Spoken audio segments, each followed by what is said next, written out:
All right. Thank you guys for tuning in to IMW and Geniusly Made Whole. Today we have a very special guest with us, Miss Jecara. She is a wife, she's a mom, she's an author, and she is out here just killing the game on top of being a speaker. Welcome, Jecara. So glad to have you. Glad to be here. Yay! Yes, well, before we get started, tell us about, being a speaker and what got you into the space of being an author while you're also a wife and a mom. Just tell us a little bit about you. Yes, of course, of course. Listen, I have never known a stranger, so speaking to me has come just naturally, and I had to do something with that. Growing up, my mom would say I would stop people, strangers, and start asking them questions. So, growing up, I was like, "Hey, how do I use this my voice to impact people?" And speaking is a perfect way to do that. My passion is to empower other women as well as young adults to be the best versions of themselves. I've learned the hard way, and I've gone through a lot of obstacles to be strong, be resilient, to have courage and confidence. And through my speaking and my books, my goal is to be able to impart that to many others around me for sure. I would love it, love it. And that's funny how you say you never met a stranger. And I'm glad you said that because I was listening to Steve Harvey and he was talking about, hey, you never know what your child is going to become.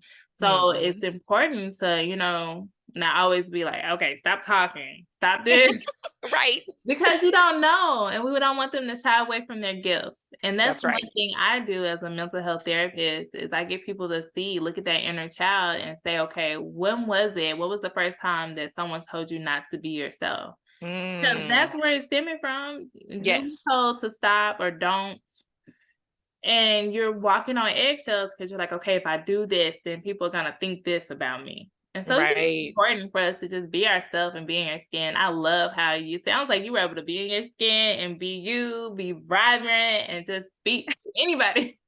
That's right. I love it. So that brings us to our first question. Tell us what you do and how did you become, an author today?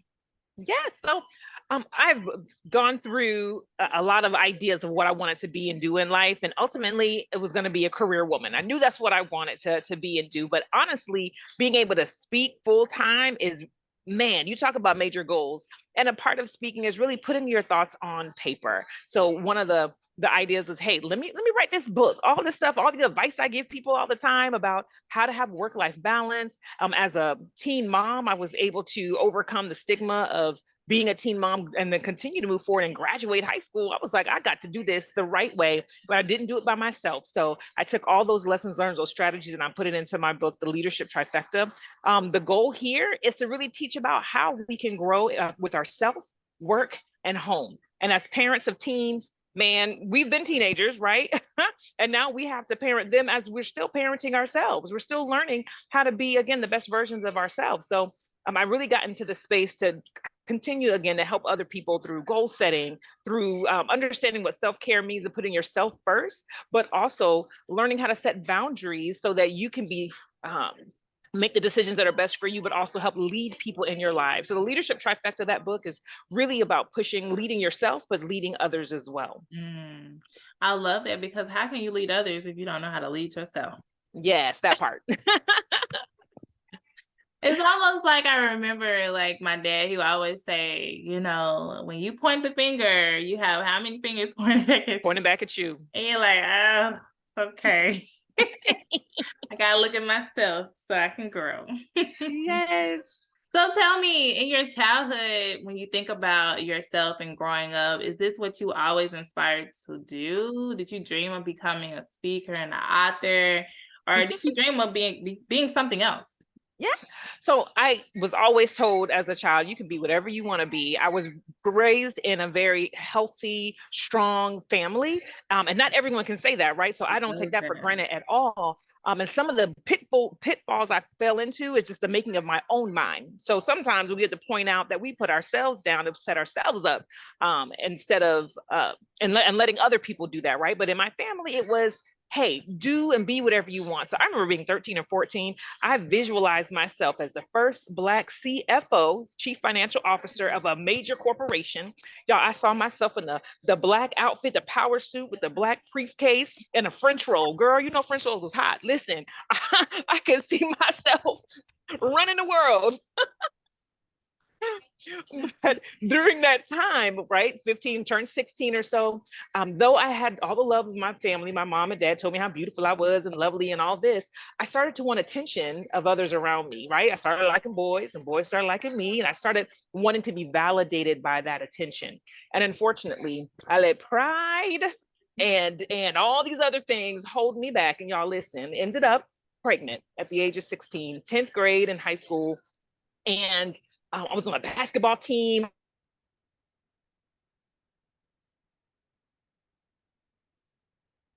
Fortunately, between some decisions I made, I felt like all those dreams were dashed. Like there was no way that I could make it through high school and on to college and be what I really wanted to be. But because I had loving family and friends supporting, and the push of my mom, who reminded me that there's nothing that you can't do. Right. So I like to tell this story because sometimes we just need to hear it from someone else. So as a Yeah. teen, if you're going through something and you just can't see yourself on the other side, surround yourself with people who believe in you and borrow that belief.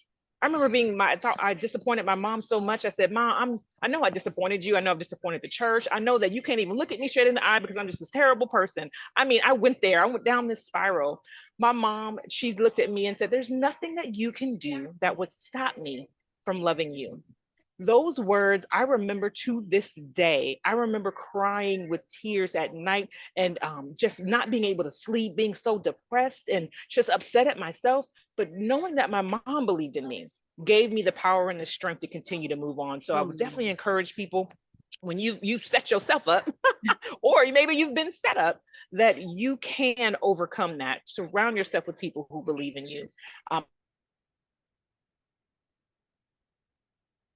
Become disappeared, but I worked hard. I followed the steps and the rules that were put in front of me, graduated high school with honors, went on to get my bachelor's in finance and a master's in business administration. And I am not a CFO yet, y'all. I'm a couple years away. You never know, I could make it there. But throughout my time, I realized that speaking was also something I could do at work, at home, as well as out in the marketplace, right? So I've gone ahead and stepped forth and said, hey, I can be more than just one thing, right? So even as you all who are listening, if there's something you want to do and know that it may change over time, that's okay too. Just keep pushing forward and know that all things are possible. You said a couple of things, and I feel like, even I know you were saying, like, from the team perspective, don't feel like, okay, if you made a mistake, that this is it, you're a failure. But also from the parent perspective, there's so much now that parents can learn from that. Like, yes, even though we're having this hard time, or it just seems like we're going round and round with our children, or doing this and doing that, and just the house is just not on level ground. But we have to remember, we have to pour positivity in, because that conversation could have gone so differently. And if we get these things in our head, we get these thoughts in our mind, but we have to push forward and know that, okay, God has created us for a purpose. We all have a purpose. And I just love how you said that, how you were just like, look, my mom poured into me, your family poured into you. And, we have to move past that. And I think that that's so good. And look at you, you've accomplished so much. And I feel like that's what people needed to hear, because a lot of times we're looking right now. We don't see outside of that box. Right. And it's like, okay, how can I move forward? Or what can I do next? Or now I can't accomplish my dreams and my goals. But it's like, hey, I accept the competition. I'm like, yes, this might have happened, but I'm going to push myself to be the best. And that's why you say you're not there yet, but you're getting there. But you've accomplished so much, Right. And that's the thing too, is like, and maybe life changes, right? Maybe your plans do need to change based on something that's happened, but that's okay. And then maybe you don't have a mother or a father there. Find a counselor, a friend, someone that you can trust and lean on. Trust that you do not have to live life alone. And that's the one thing that always stuck to me, because life didn't stop there, y'all, right? I went through that scenario, but please believe I've had hardship, heartbreak, financial hardship. I've had to continue. This is a roller coaster ride. Life will continue lifing. And Yes. these skill sets you learn now, you'll have to learn or implement over time as well. And plans might change, but when you're resilient in the inside, it Yes. doesn't matter what comes at you. You're going to overcome that too. Because you can look back and say, if I can do that, I can do this too. So That's continue right. looking forward, trusting that it's only going to get better from here. My best is yet to come. Yes. And in the midst of that, like you said, pouring into yourself, surrounding yourself with positivity and just really pushing yourself, okay, to evaluate your goals. And that's what I tell people. I hate when people always say, hey, I have my New Year's resolution, but I'm not gonna look at it now. And I'm like, no, when we set goals, the ideal is for us to go back and look at them. And so really Mhm. ideally every 3 months we should be sitting Yeah. down, looking at our goals and saying, okay, what needs to change and make changes from there. And I think that that's so important because you're right, the goals are gonna change throughout life. Life is life, and we're going through this, we're going through that. So different circumstances in life do change. So that brings me to our next question. What is it that keeps you going when you feel like, you know what, today is just not the best day, or I'm going through this season that's just full of so much coming from all directions? What do you do to help you stay, just have a solid, stable ground? Yes, great question. Because again, life will life. And I lean on the framework of the leadership trifecta a lot because it is truly a triumph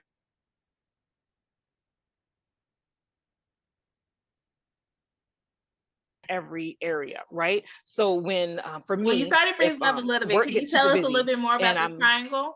Can uh, you start back with the triangle? yeah, It's sure. So the leadership triangle, yes. yes.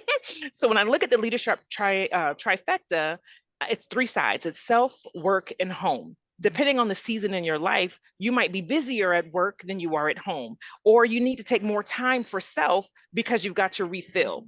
So it's you're always managing what's right for you. What I've learned is you can't compare that your triangle to anyone else's. There was a time when I was young in my career and I wanted to be at my son's football practice every day. Now, everyday practice for football, y'all.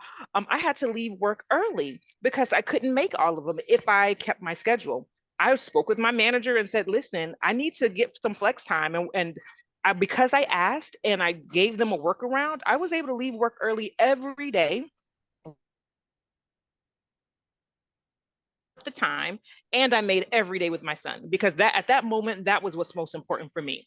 There are times now in my company where I might be super busy and I'm like, hey guys, I might miss a recital or two, but trust that mommy's coming back and around, is going to come back around to this. But we have to over communicate what our priorities are, and again, not compare that to what your mama say your priorities should be. Don't let your kids guilt trip you on what life should be like. So when you've made a decision, you can do that guilt free, knowing that I'm going to be able to lean back to the left or right, depending on where I need to be and what season I am in my life. So when I wake up and I just don't feel like this thing is hard, that might be a time for me to focus on self. Mhm. When things need to happen at the household where I need to lean more on that, then I'll let my work know, hey, y'all, I'm leaning here. Here's my priorities. And I over communicate what needs to happen so that we all have that balanced life in there. But what you must do, not just over communicate, but ask for help. Mhm. Again, we are not meant to live this life alone. So when I need a at work, I might need to pass on or delegate some tasks. So what is it you can do? Don't stop at, oh, this is hard, it'll never work. That doesn't work for me, Jecara. Okay, well, what can work? And start to brainstorm what you need at this time so that you balance the life that you decide and you prioritize it to be. Yes, I love that. And you said some good nuggets here. You said one thing is don't compare yourself. And I feel like sometimes it gets hard, wherever that season of life that you're in, whether you're a mom, whether you're a teen, whether you're living this, Mhm. dream of wanting to be here and reach these goals. It's like sometimes we will compare ourselves. Do you feel social media plays a big role in that? Oh, I think anyone, I mean, yourself, we ourselves, we compare ourselves hard with someone else, and social media is right at our fingertips. It's a scroll away. So it's easy to compare your life to someone else's highlight reel. and what you expect your life to be like based on what you're seeing on your scrolls, right? I would definitely say that's great to be able to see the end result of something when you're on social media. But if you're going through something, you need to talk to someone who's going through too, because you're seeing people's glory. You don't see their story when you're going through that social media. So when you want to, hey, how did you get through hell and high water to get on those stages and get on those platforms? Ask the right question, because if you only compare what you see, you've already lost the battle, because you're not even comparing apples to apples right now. That's right.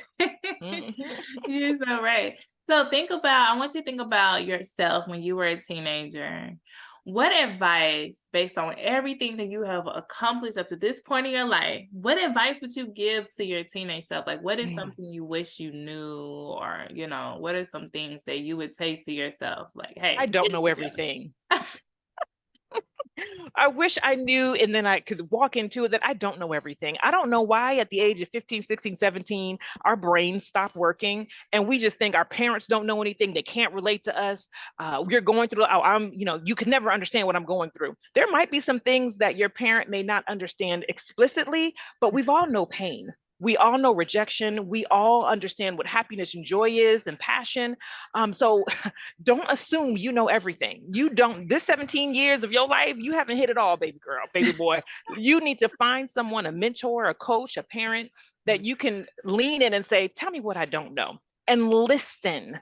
That's what I wish I would have done more so as a child, was listen and not assume that I had all the answers, because we don't. And then you don't know that until time comes. I promise you, even my teenagers now, I'm like, I know what y'all going through. I'm gonna wait till y'all get over it. But I'm telling you, what I would have done is listened more. But if you don't want to, I get it. You'll figure it out in 3-5 years. We've been there, done that. So I'm going to ask you about Michelle Obama's quotes. You know how she says, when they go low, we go high. What do you feel about that? Like, how does that relate to you? What are some moments in your life that you feel like you had to go high when you could have definitely met them at their needs, or went low? It definitely is it's a mind shift for some people too, because it's easy to go low. It's easy when you're hurt to lash back. You want to feel like, we got to level this playing field. I'm not about to have you walk all over me, right? This whole, what is it? A turn the cheek situation. I'm not trying to have you hit both sides. So we feel like we must retaliate. What I feel like is there's situations where we have to stand up for ourselves, and there are others where it's like, me arguing with you makes me look stupid too. So I'm not about to even go low, because there's no need for me to prove anything to you. What I've learned is there are times where I need to speak up for myself, and there are times when your opinion of me does not matter. And when you can differentiate when someone's opinion of you matters or not, you can walk away from a lot of situations, because they're going to talk. People going to run their mouth. You run your business. You keep running the things that you need to run, and let them keep running their mouth, because they won't stop you if you won't let them. So when you take that high road, what you're really saying is, you beneath me anyway, boo. I'm about to go ahead and keep stepping and keep over this little bridge while you on the other side by yourself. Yes, and I appreciate so much in working with our youth is, don't allow people's words or their actions to have power over you. And that is just so powerful, to say it like that. Like, I'm not gonna let you have that kind of control over me. Especially, I know it's not true, so why am I even bothered with it? So right. Most definitely. Well, Jecara, it's been amazing having you on Ingeniously Made Whole, IMW. How can everyone connect with you if they want to work more on how to get that life in balance with the triangle, and know where they should be spending more time? Because, women have so much, and even men, they have that guilt of, not being able to spend as much time with family, or either spending so much time at work, or being available for everyone but themselves. We've been there, not filling up our cup first, and then we're depleted. Yes, I would love to continue to pour into your audience. Listen, you can, I'd love to be able to continue to build the bridge, because I think confidence is number one, right? If I have the confidence to speak my mind, speak my priorities, to be able to speak the boundaries that I need to be able to do exactly that, to lead guilt-free, to be able to make the right decisions, I want to give you a free guide. Check out boostyourconfidenceguide.com. Go to boostyourconfidenceguide.com. You'll get a free guide on how to instantly boost your confidence so you can make good decisions. So when that negative self-talk comes, I'll give you some strategies on how to overcome that. And that'll get us connected and we can continue the conversation. I love it. I love it. So can you tell them that website one more time? Sure. Boostyourconfidenceguide.com. I love it. I love it. Well, it has been so amazing having you. Audience, make sure you guys tune in to boostyourconfidence.com, because even though we might feel like our confidence is on par, there are times where we're like, you know what, I need a little booster for my That's right. Well, definitely, guys, make sure you guys stay tuned. Is there a way they can follow you on social media? Follow me on social media, Facebook, Instagram, at Jecara Rivera. I love it. Kev, it's real simple all across the board. Mm-hmm. All right. Do you want to spell out your name in case someone misspells your name? Sure. It's Jecara Rivera, Rivera. All right. Love it. Well, thank you guys so much for tuning in. And you guys, we will have some more episodes coming soon, but make sure you go and follow Jecara Rivera and make sure you go to boostyourconfidence.com.